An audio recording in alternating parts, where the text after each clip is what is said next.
Okay, so good morning. Today's daf is daf Lamed Hey of Yevamot,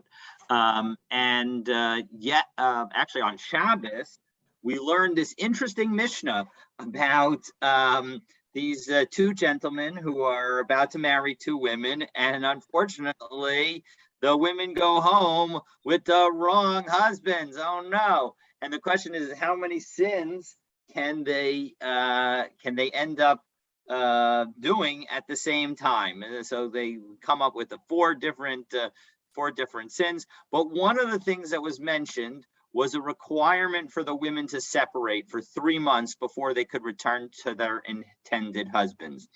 And we got a little bit of details associated with this yesterday, and we began, we actually got a little further than where we're going to start. We're going to start with Amar Shmuel, 1, 2, 3, 6 lines up. It's on Lamed Dalet Amud Bet, the first words on the line. And Shmuel here is quoting some language that we're going to see in another week or so. This is all material that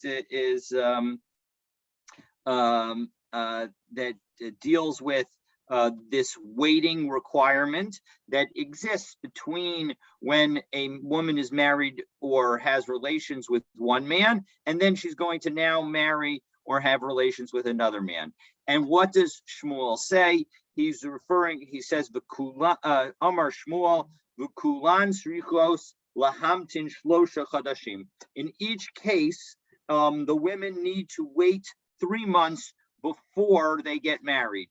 Chutz megiyores umshureres tana, and except for a minor who converts and a minor who is a slave who becomes free. And by the way, we're going to have two versions of Shmuel. This is version number 1. So what is the implication of this? The implication of the fact that only a convert or a woman who becomes freed, who is a minor, does not need to wait. That implies aval ketana bas Yisrael. That implies that a minor who is who has relations with one man and now is going to be marrying somebody else will need to wait. Uvimai, what is specifically the case that we're talking? If we say that we're talking about miyun, which is again the situation where a minor is married off not by her father, and so therefore it's not a biblical marriage, but rather she's married off after the father passes away by the brother or the sister, and the mother, and so as a result, the young woman, the minor, has the opportunity to reject her husband during the entire time that she is growing up. She can say, I don't want to be with this person, and she is and then it's not even there's no even divorce requirement. It's as if she was never married to never married to him. Well, if it's talking about a case of miyun, then that is a situation where the girl does not need to wait at all, Shmuel has said. So v'i beget, and if you're talking about a situation where the minor was married, let's say she was married off by the father, and so it was a legitimate marriage, and so now the divorce is done through the husband giving a get. Well, Ha'amra Shmuel Chadazimna, he already said this. Da'amar Shmuel miyana bo eina tzricha lahamtin shlosha chadashim nasan laget tzricha lahamtin l'shlosha chadashim. We already know the law associated with those two statements, and so as a result, what statement is he talking about? So Ella Bizna. So it must be talking about where the minor had relations and was not married to the man, and so as a result, Vigazru Rabbanan Kitana Mishum Gedola. And the rabbi said is that yes, really, because the whole reason for the 3 months waiting is because we're worried about whether or not somebody will have a baby, and we want to know who the father is, because we want to be able to be sure what the status of the child is. So as a result, we need to wait 3 months in order to make sure that we understand whether the woman is pregnant or not, and whether it's from the first husband or first relationship or the second relationship. But when it comes to a minor Jew, so we're going to say, even though we don't need to worry about the pregnancy question, just so that nobody comes to, so that if it were an adult who had relations with one man and then was going to marry another man after a znus relationship, after a non-marriage relationship, so we want to make sure that she waits. So as a result, we'll make even a minor wait as well. So and katan tana mishum gedola. 1 second. Do we really make a decree about a minor in connection with an adult? But tonight we learned in our Mishnah, if you have a minor who's not yet ready to bear children, they can go back to their husbands right away. So if the two wives in this situation were both minors that are not yet fit to have children, well then on that day, then even though the next morning they realize they went home with the wrong husbands, the next day they can already go back to their original husband. They can go back to the husband that was intended for them. So Amarav Gidel. So if that's true, that makes it clear that we are not making a decree in order about a minor, just in case we have someone who's an adult. So how can it seems completely inconsistent because again, Shmuel said that we were making a decree about a minor Jew that has nus because we're worried about an adult, and whereas in our Mishnah we do not say such a thing. So Amar Rav Gidel Amar Shmuel Hara Shah Haisa. No, the teaching in our Mishnah was a special rule for that moment, meaning that when you had these two men who married two women and they got and the things were confused, etc. So that's it was because of that specific situation, that was the rule there. But in general, we would be concerned about a minor as a result, so that we don't make a mistake when the person is an adult. So 1 second, Miklal Dahavai, you're telling me that this case in our Mishnah actually happened? Again, remember our Mishnah had the two men going home with the wrong women after getting married to them, and they were anida and all these other various things. So that didn't seem like it happened. It seemed like it was just a theoretical construct. So Ella Ras Shah Haisa. No. It was, the point is that the Mishnah's ruling was like a special ruling for the moment. Because the whole point is that kind of confusion about men going home with the wrong women on the day of their wedding, that is a very unlikely thing to happen. And so as a result, we're not going to make a decree in that situation. However, when it comes to a minor who engages in znus and engages in extramarital relations, and now is going to be and now is supposed to marry somebody else, even though she's a minor, we're going to have her wait the 3 months to make sure she's not pregnant. Lishna Achrina Amrila. So some people say it was the following statement of Shmuel, which is a little different and indifferent in an important way. Kulan Srichin Lahamtin. Really, again, same first statement. All women need to wait 3 months after they have relations in order to marry, except for a convert or a woman who's a slave who becomes free. And these are when they are an adult, not when they're a child. So when they're a child, certainly everybody is exempt. But when it comes to a minor who's Jewish, so the implication is, although it's not a total inference, because it's not, we're not talking about because we really aren't talking about a Jewish woman, but the implication is, we're going to say that still the implication is about Ketana Bas Yisrael. The implication is that certainly a minor who's not Jewish would not need to wait, and even a minor who is Jewish would not need to wait. So b'mai, what situation are we talking about? We already heard that Shmuel said the ruling with respect to miyun, because again, when the minor rejects her husband, we said that Shmuel said that she doesn't need to wait 3 months. And when it comes to a get, we already know the Shmuel says you do need to wait 3 months. The Amar miyana bo eina tzricha lahamtin shlosha chadashim nasan laget tzricha lahamtin shlosha chadashim.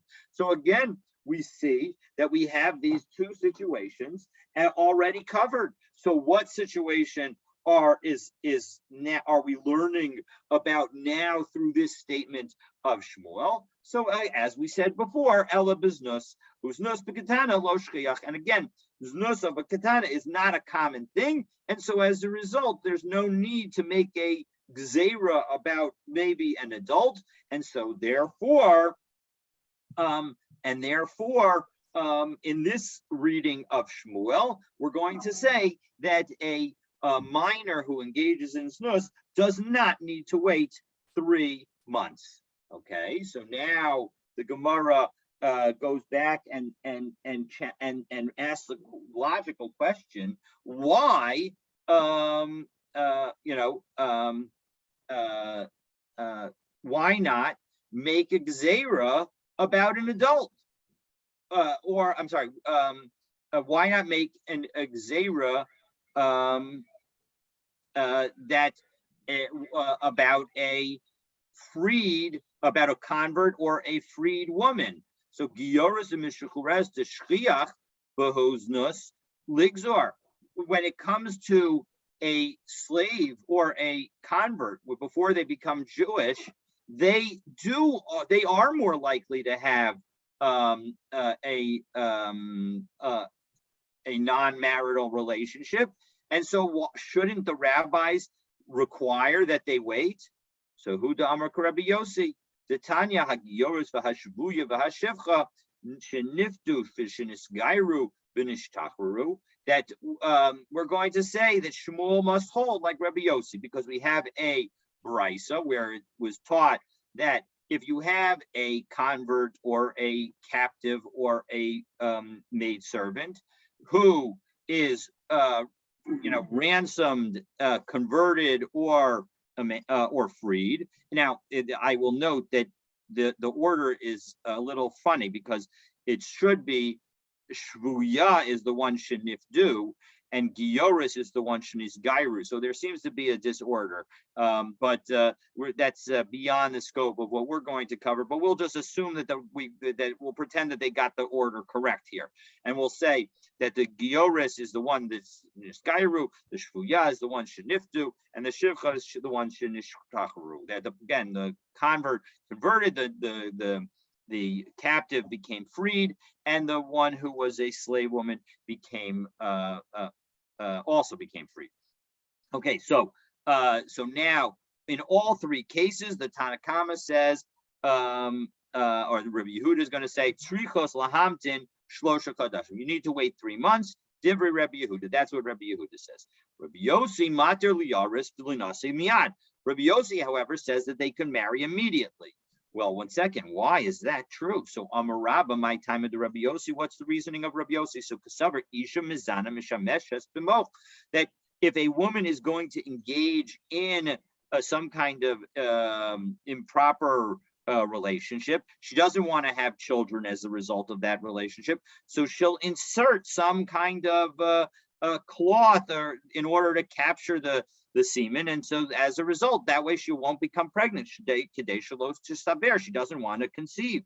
So Amrlei Abaye, so Bishlam Gioris. All right, I can understand why a convert who's engaging in such marital extramarital relations that are will want to do such a thing, because she's about to convert. Because she's about to convert and she wants to be non-pregnant when she's converting. So minatra nafsha. So as a result, she's going to protect herself. So kedei lahavchin ben zerash and Israel b'kedusha uvein zerash and Israel l'shalom b'kedusha, so that she can distinguish between her children who are born as a Jew and her children who are born not as a Jew. But shvuya b'shvivka nami, and maybe you could even say with respect to a captive or a maidservant, deshami memarayihu uminatre nafshayihu, that they know that they hear what their master, the people who are have them, who own them essentially, who are watching over them, they know that they're going to say that they hear that they say that they're going to be ransomed or going to be freed, and so as a result, so they'll also protect themselves. Ella yotzeis b'shein v'ayin. But what about if a woman goes free after being a slave because the master knocks out the tooth or an eye? So that is one of the requirements in Parshas Mishpatim. It says that causes a slave to go free. So heichi mishkachas la, how could she have known to protect herself? So v'chitema d'mimela moda Rabbi Yossi. And if you want to say that Rabbi Yossi would agree in that situation, v'atzanan, we have another teaching. Anusa umfuta, if we have a woman who is violated or was seduced, so that she needs to wait 3 months. Rabbi Yehuda, that's what Rabbi Yehuda says. But Rabbi Yossi, matali arisul nasim miyad. Rabbi Yossi says that we permit her to marry right away.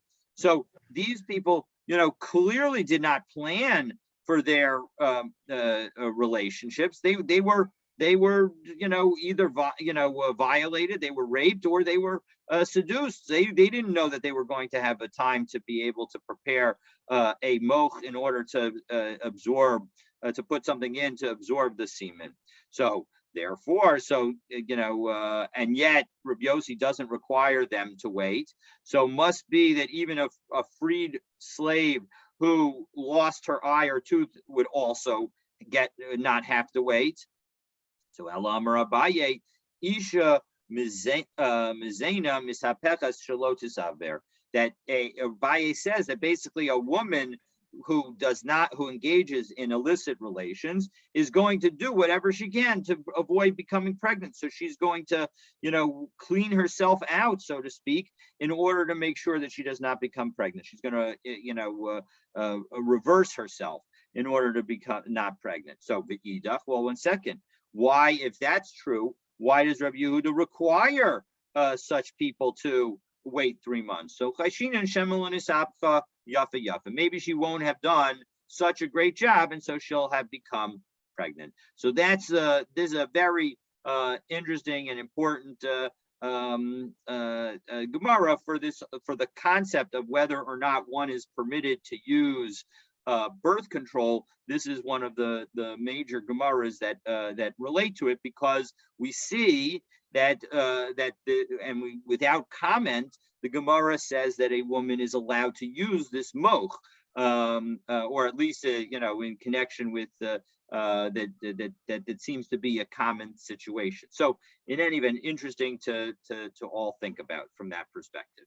The imhayu kohana. So now the last piece of our Mishnah said that that if the women were daughters of a Kohen, they become disqualified for Truma. And actually the Marshal changed the disqualification to disqualification from Kahuna, which rhymes with Truma, but is not the same thing. So, but although it is very much related, because the Kohanim are the ones who eat the Truma.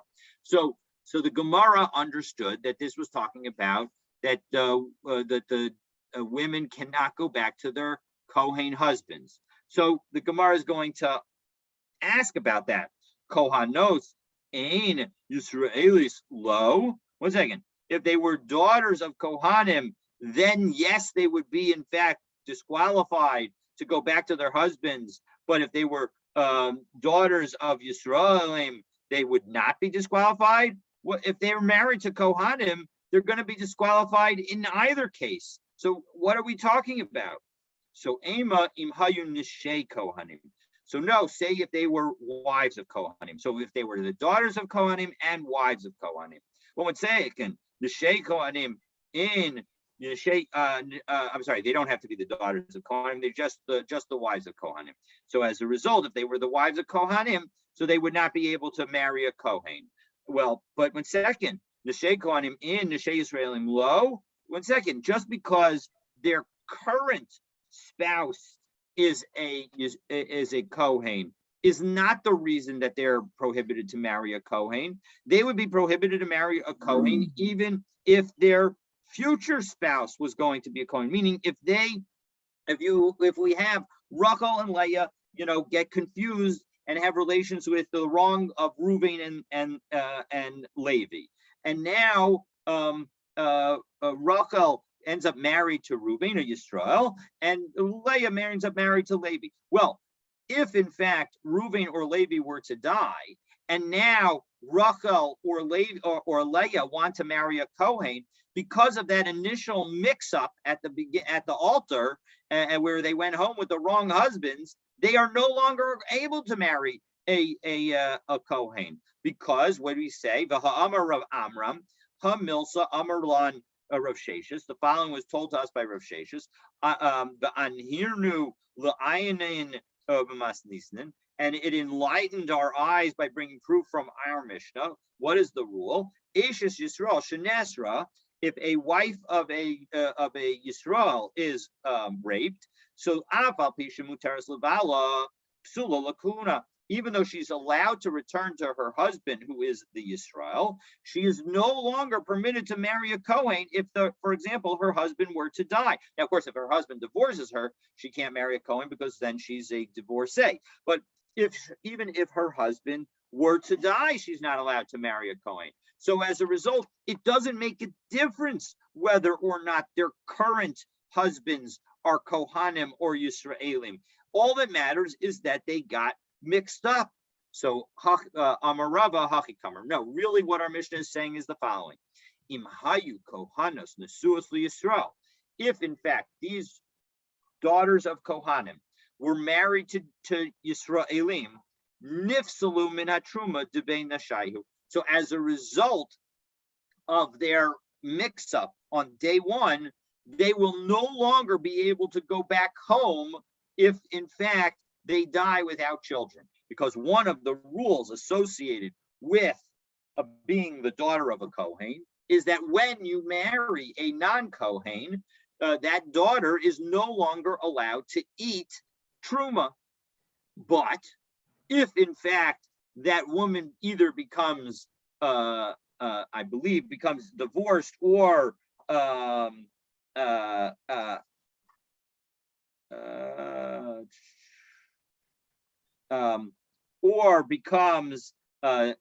becomes widowed, so she's allowed, if she doesn't have any children, she's allowed to go back to her father's house, and so as a result, she would be able to eat truma. But if it may be just that if her husband dies, not if she's divorced, but if her husband dies, she's allowed to go back home and eat truma. But if in fact here she was violated, so then she would not be allowed to go back to her father's house to eat truma.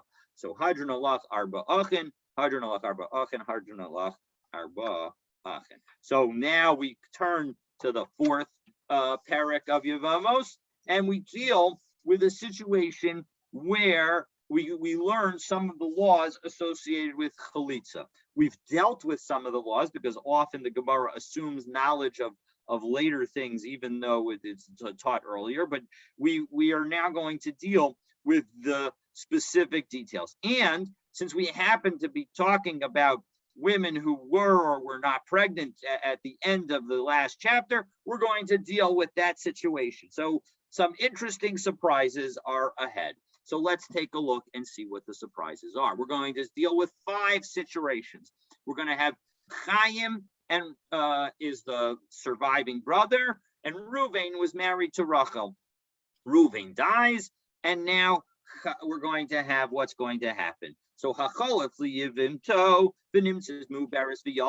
So if Chaim performed chalitza on Reuven's wife Rachel, and now it turns out she's pregnant and she has a baby, bisman shahabad shel kayama. If the child turns out to be viable, hu muter bikrovaseha v'hi muteres bikrovav below pasla psala l'chbin hakuna. Well, then we have 3 different results. The first is that, and all of them are basically saying that the chalitza is not a valid chalitza because there was no chalitza required because of the first brother had a baby.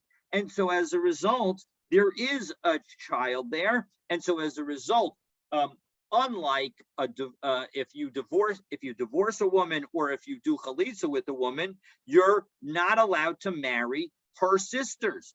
But here in this situation, because you never actually did the chalitza, because the chalitza wasn't necessary, so as a result, the man Chaim is allowed to marry Rachel's sisters and other various relatives.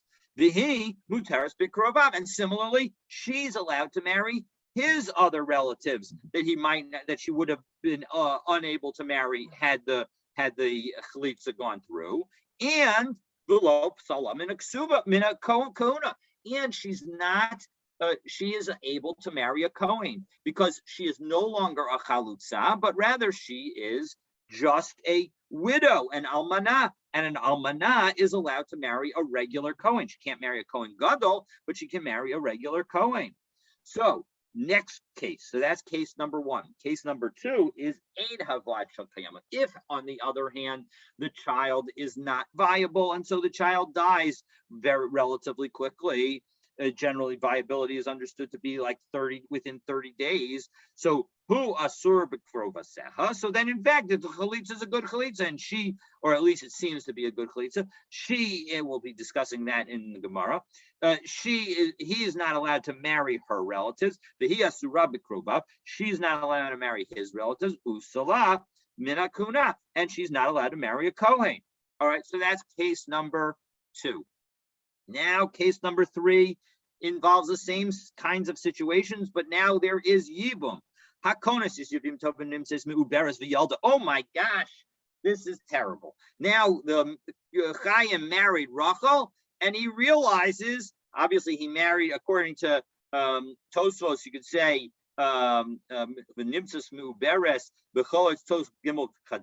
that they realized they married within the first 3 months after Reuven passed away, and now it turns out that she is pregnant. That Rachel is pregnant. So bisman shehavlad shel kayama, if the child turns out to be viable, so then yotzi, then their marriage was never a valid marriage, and and he needs to send her away.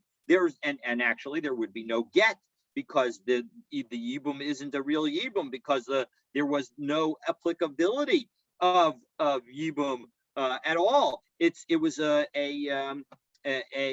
non-marriage situation, v'chayavim b'korban, and in fact they're obligated to bring a korban chatas. The ein v'lag shel kayama. However, if the child does not survive, so then yikayim, he's allowed to keep her. Chaim's allowed to keep Rachel as his wife.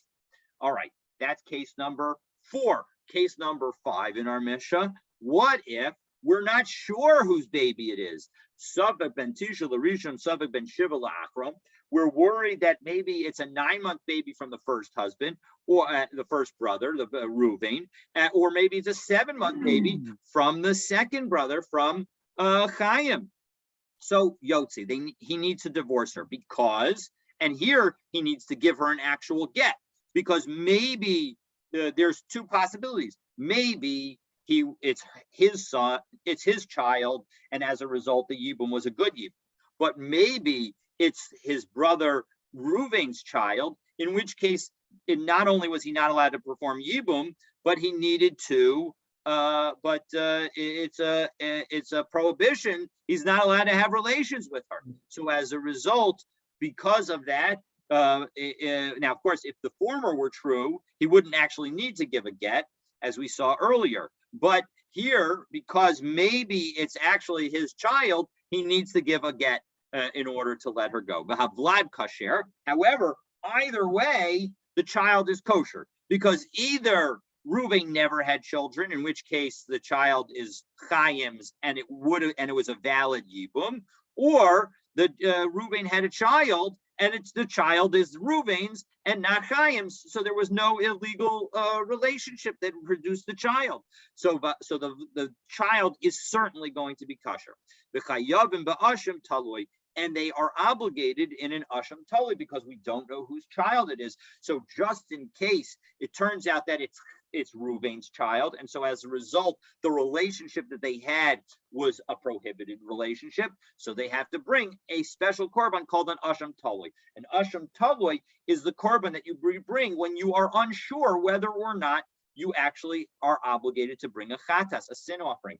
It just so happens that the irony of that situation is that if in fact you then later learn that you did need to bring a sin offering, you actually have to bring a brand new sin offering. So it's actually worse when you don't know whether or not you sinned than if you do know that you sinned. You might think that if you don't know that whether or not you sinned, you're better off because, hey, maybe I didn't sin, but actually we on some level we say you're responsible for knowing the consequences of your own action, and actually that in and of itself is a problem, and you're going to be obligated in both an asham toloi and a chatas if it turns out that you sin. Although an asham toloi is specific, is for high kritot, right? Or no, it's anytime you're chayav a chatas. Every chatas? Yeah, I believe so. Every time you're chayav a chatas, if you're not sure, I think that's my recollection. Maybe I'm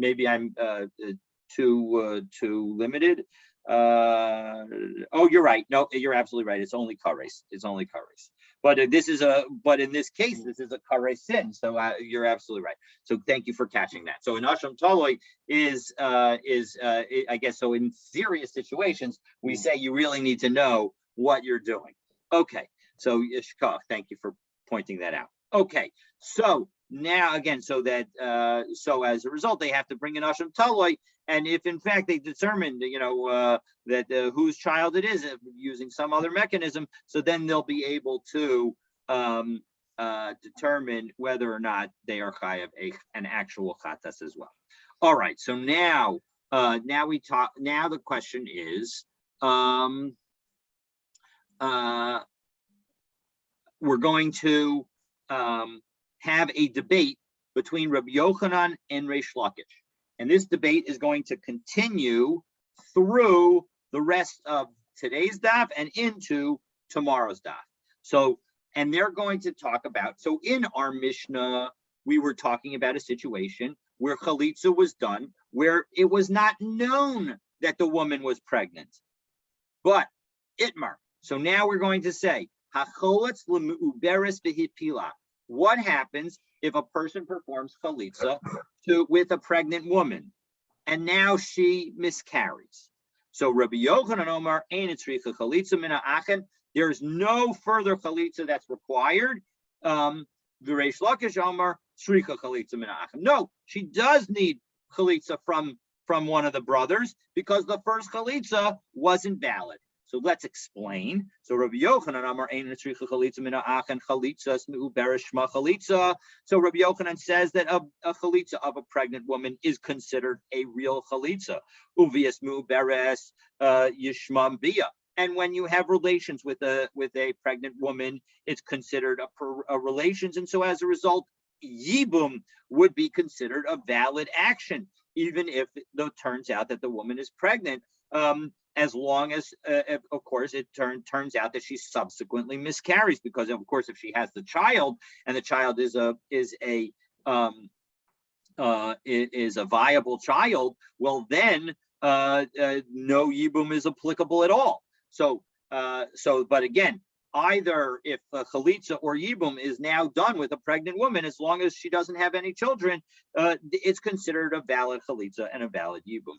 Reish Lakish Amar tzricha chalitza mina acham. No, Reish Lakish says you need to do chalitza again, because chalitza is mubaris lo shma chalitza, ubiyas mubaris lo shma bia, because chalitza and bia do not count if you do them with a pregnant woman, and so as a result, it is not a valid yibum or not a valid chalitza. So, but my kamiflaki. So, what are they arguing about? Svara.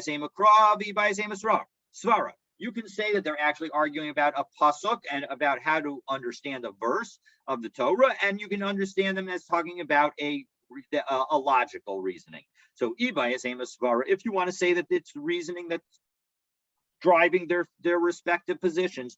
Rabbi Yochanan Savar. Rabbi Yochanan thinks the following: Im yavo Eliyahu v'yomar ivara diabra mepule mapla milav bas chalitza v'yibum he. If somebody were to tell us right now that this woman, specifically Eliyahu, were to come and tell us that right now this woman is definitely going to not have a viable child, well, then of course she is able to do chalitza and yibum because the child isn't viable. We know that now, and so as a result, we know that she is going to be subject to chalitza and yibum.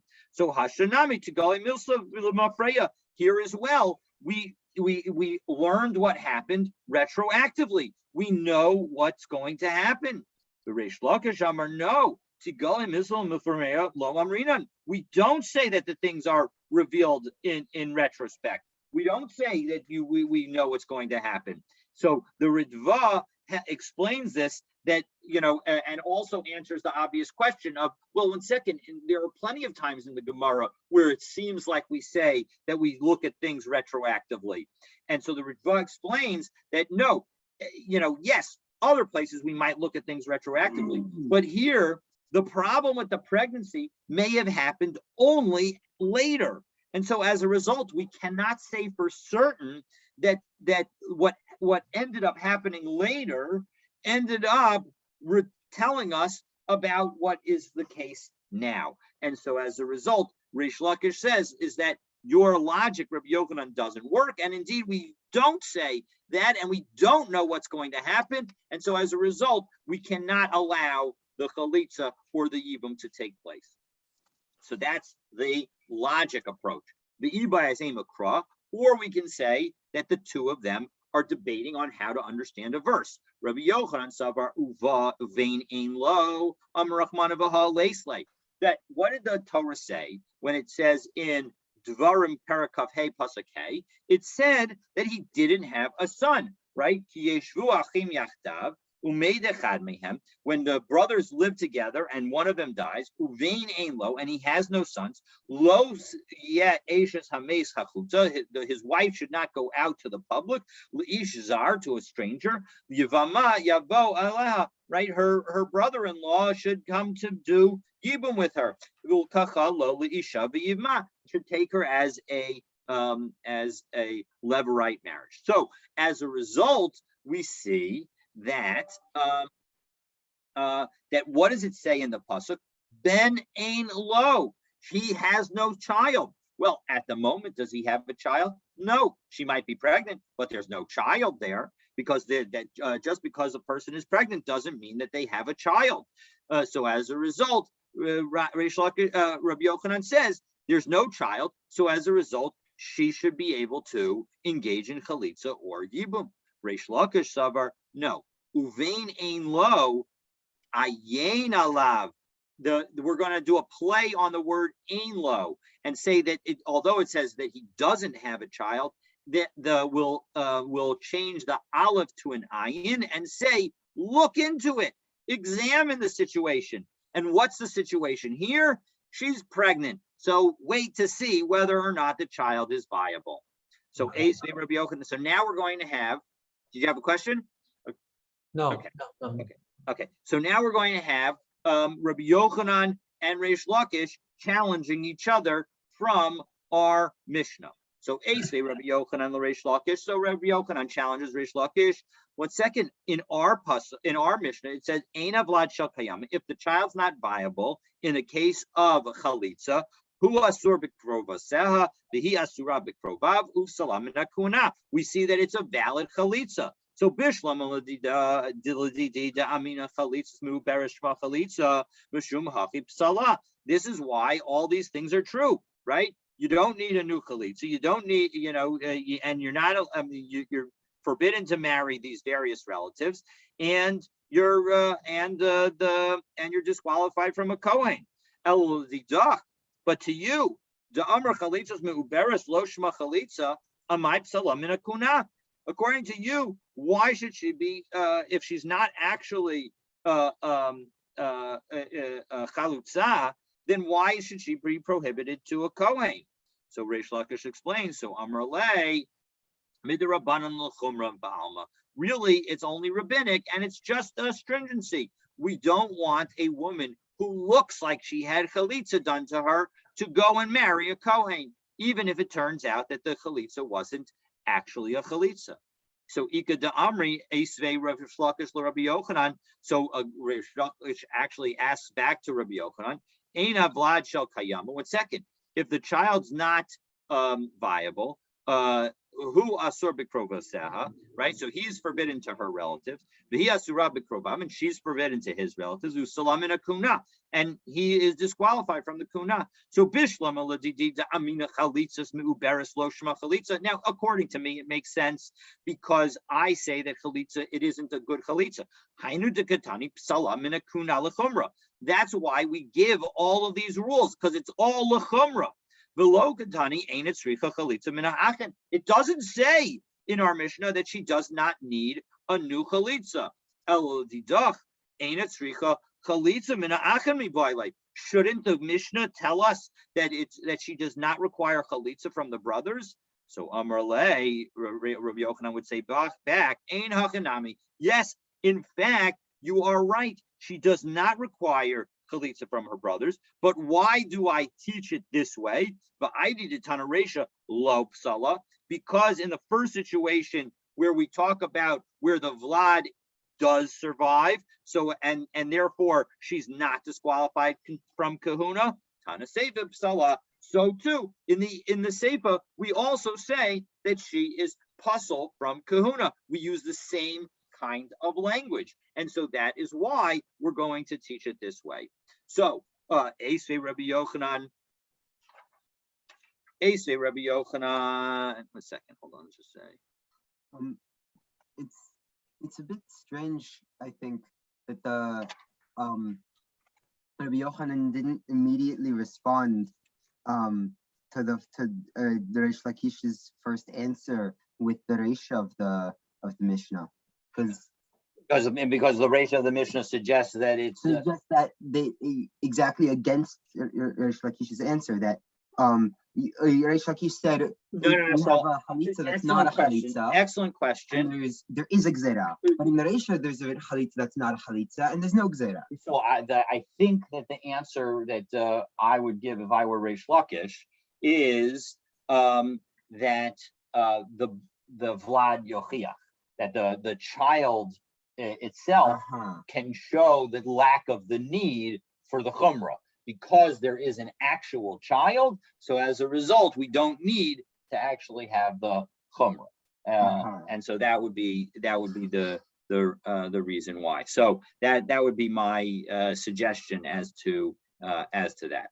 Let's just see if there's anything. Okay. No, we don't have anything. I thought maybe Tosaf might ask, but okay. All right. So now Esei Rabbi Yochanan l'Reish Lakish. So now Rabbi Yochanan challenges Reish Lakish. Ein havlad shel kayama yikayim. Well, 1 second. Our Mishnah also said that if the child's not viable, so they're allowed to remain married. So bishlam da amina chalitzas meuberes shma chalitza. So it works according to me, because that the chalitza of a pregnant woman is considered a chalitza. So ubias meuberes shma bia, and the yibum of a pregnant woman is considered a yibum mishum hachik tani yikayim. That's why he gets to keep her. Elidach da amra chalitzas meuberes lo shma chalitza. Doesn't it need to tell him that he needs to do yibum again, that he needs to have relationship again with her? So Mayikayim, what does it mean that he keeps her? So Reish Lakish explains it means that he gets to keep her by having relations with her again. Delo Sagi, otherwise it's not sufficient. So Ika da Amri, and again, we have another way of teaching this. Ika da Amri, Esvei Reish Lakish l'Rabbi Yochanan. Reish Lakish challenges Rabbi Yochanan. Ein avlad shel kayama yikayim. Again, he has to, if the child is not viable, he gets to keep her as his wife. So bishlam aladide amina chalitzas uberes loshma chalitza uvias muberes loshma bia hainu diktani yikayim. That's why it says he keeps her. Yachzor v'yival v'yikayim. He needs to have relations again with her, and that way he'll perform the yibum, and that way he'll be able to keep her. It's not sufficient without a new relationship. But according to you, Ratza Yotzi, Ratza Yakayami Baile. It should be able to say that if he wants, he could, stop, not marry her, and if he doesn't want to, he can keep her. He should have an option, according to you. So Einachinami, I need a ton of ratio Yotzi Tana name a Sefer Yakayim. No, exactly. The because I say that because the beginning one says that Yotzi, that you have to separate. So as a result, the end of our Mishnah talks about keeping. But the truth is that, of course, it's as if it's a valid marriage, and so it's up to him what he wants to do, right? He can either divorce her and give her a get because he's already fulfilled the obligation of Yibum, or he can actually keep her as his wife. He has two choices. And in fact, he does have those two choices, but because the first part of the Mishnah talked about the fact that when it's a viable child, the woman needs to be separated and needs to go out and is now no longer married to Chaim. So as a result, in the second part, we're going to talk about how they are going to stay married. And so tomorrow we will continue with this back and forth debate between Rabbi Yochanan and Reish Lakish as to whether or not, if you perform Yibum or Chalitza with a pregnant woman, is it considered a valid action? Thank you, guys. Have a good day. A wonderful day. Be well. Thank you. You too.